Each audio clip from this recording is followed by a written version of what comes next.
What is going on, PBX Nation? Welcome back to Dapp Central. My name is Fareed. Today, I want to give you guys a brief recap of my latest interview with Dennis and Simon. And I also want to do a brief recap of their recent town hall and a review of a sneak peek that we've just received for their NFT module. If it's your first time hearing about Paribus, they are going to be a lending and borrowing protocol, which is going to be cross-chain. They've already launched on Arbitrum. They've got plans to move over to Cardano as well as Milkomeda. Now, as a part of my latest interview with Dennis and Simon, we touched on the following. I'll be leaving the link to that particular interview down below if you guys actually want to hear or listen to that for yourselves. So number one was the ETH to ADA bridge has now been completed. I broke this down in one of my other videos as well, but you're now able to migrate your token from the Ethereum network over into Cardano using the Chainport app. It's available at app.chainport.io. I've already connected my Cardano wallet here, and as you guys can see on the right hand side, I can choose which network I want to bridge from or to. Now, keep in mind that this is going to be a two-way bridge. So not only can you bridge from Ethereum into Cardano, you can also move over from Cardano into Ethereum. Now, we are going to be talking about some of their recent updates, which also includes the addition of a bridge, including the Arbitrum network. The second topic that we broke down as a part of my interview with Dennis and Simon was surrounding the fact that they will be having smart contract development currently ongoing to launch on Cardano leveraging Icon. Now, this is going to be a solution that's aiming to simplify the development on Cardano. And I think that was one of the biggest barriers for the PBX team early on when it came to moving to Cardano, was just with the smart contract development and some of the hurdles of developing using the extended UTXO model that Cardano is famous for. So being able to leverage something like Icon will not only cut down on the cost associated with developing on Cardano, it's also going to help out and speed up the time that it would take for them to do without something like Icon.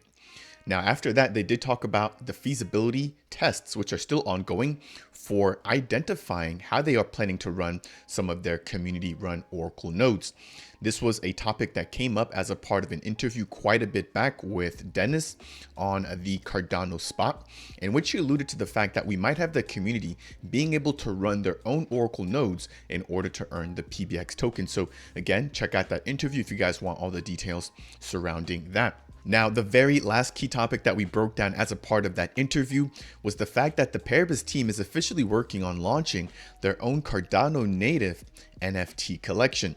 Now, I'm going to go out on a limb here and speculate just a little bit, but I think that some of the features that we could see for this NFT include providing some sort of discount or benefits when it comes to the lending and borrowing side of the protocol. One thing to keep in mind is that if you are leveraging Paribus, you can come on the platform as a liquidity provider or a borrower. So you don't have to do both. If you only want to provide liquidity in order to earn a yield by facilitating others being able to borrow, you can do that. But if you also want to put up your liquidity up as collateral in order to leverage that particular value and then borrow additional crypto, you can also do that on the Paribus protocol. So that's going to wrap it up there for the initial updates, again, that were covered as a part of my interview. I'll leave the full link to that video down in the description as always. Now let's jump into some of the news that was recently released as a part of their latest town hall with Wilson Davis and Simon as well. And so the first topic that they broke down was going to be surrounding bridging. I mentioned earlier, they've already bridged over from ETH to ADA. However, now they are planning on opening up a bridge this week for the Arbitrum network, which will then allow for seamless interaction between all three of the supported networks where the PBX token currently resides. As a reminder, they currently have their application live on the mainnet on Arbitrum. They've also got their token launched on Ethereum. And as I mentioned earlier, they are working to get smart contracts leverage here on Cardano using Icon. So keep an eye out for that particular announcement surrounding the addition of the Arbitrum network. Now, it's not going to stop there. They did also mention that they will be planning to bridge out to and from centralized exchanges as well, leveraging Chainport. So not only will their current partnership with Chainport will allow for bridging between different chains, but it'll also begin to include 2 major centralized exchanges. Now, these will be Gate.io and then KuCoin as well. I've personally traded PBX on KuCoin. I've had no issues using that. And again, to see that they will be working with Chainport, I think will be a step in the right direction into getting the PBX token out into more and more of the community's hands. So again, stay tuned for that particular update, but I wanted to highlight that there. I think one key thing that Simon mentioned that they were waiting on was going to be the documentation and the infrastructure plan as to how they plan on doing that integration of the CEXs or centralized exchanges using the Chainport platform. Now, one last thing when it comes to bridging is going to be the fact that they now have over 12% of the current circulating supply of the PBX tokens migrated over into Cardano. Now, this is just speculation here again on my end, but I think that the biggest supporters or the biggest community, at least behind the PBX community or behind the PBX project, I should say, is going to be coming from the Cardano ecosystem. So I think it makes sense as to the PBX team looking into moving over into Cardano, and the fact that we're now seeing more than 12% of the circulating supply coming into Cardano really shows that a lot of the key holders are residing within this particular network. So big piece of news there surrounding the circulating supply and how that's currently moving right now throughout the different ecosystems. Now, the next thing I want to break down here is going to be quite a big update. And I believe this is actually the first sneak peek that we have now gotten of the PBX NFT module. So what we have here is going to be, and let me get myself out of the way there, the first sneak peek here of 2 different versions or 2 different ways to liquidate using the PBX protocol.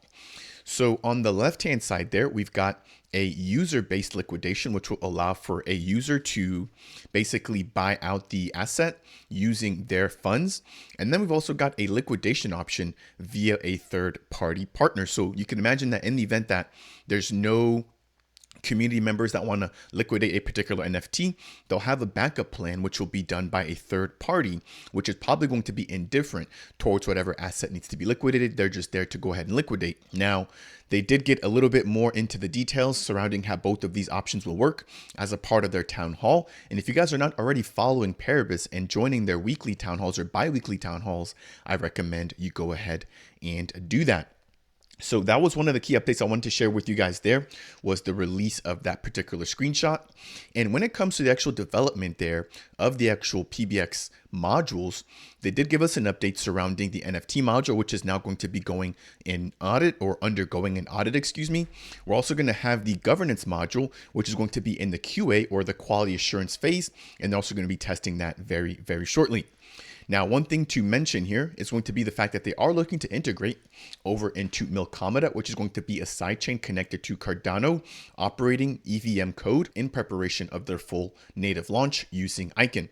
Now, what they give an update surrounding was the fact that they have now began the process of integrating their Milkomeda Oracle. That will also be going under some QA as well as an audit.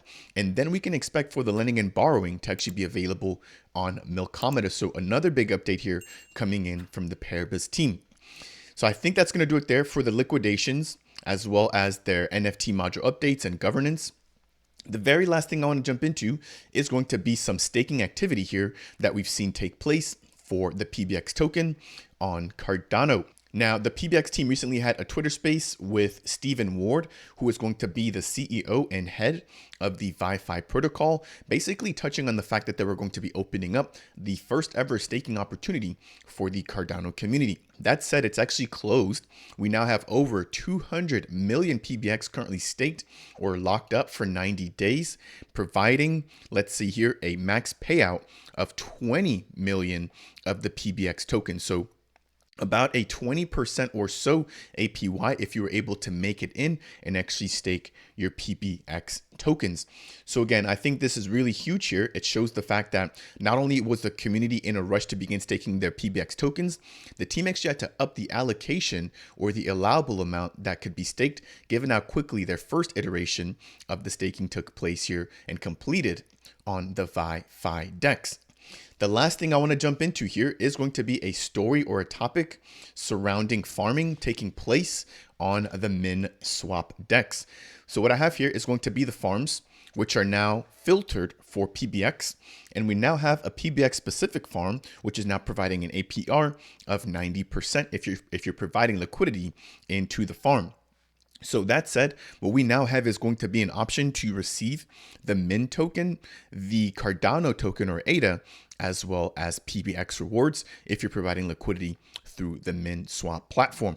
Keep in mind that you can face impermanent loss, and that is one of the risks here when providing liquidity in DeFi.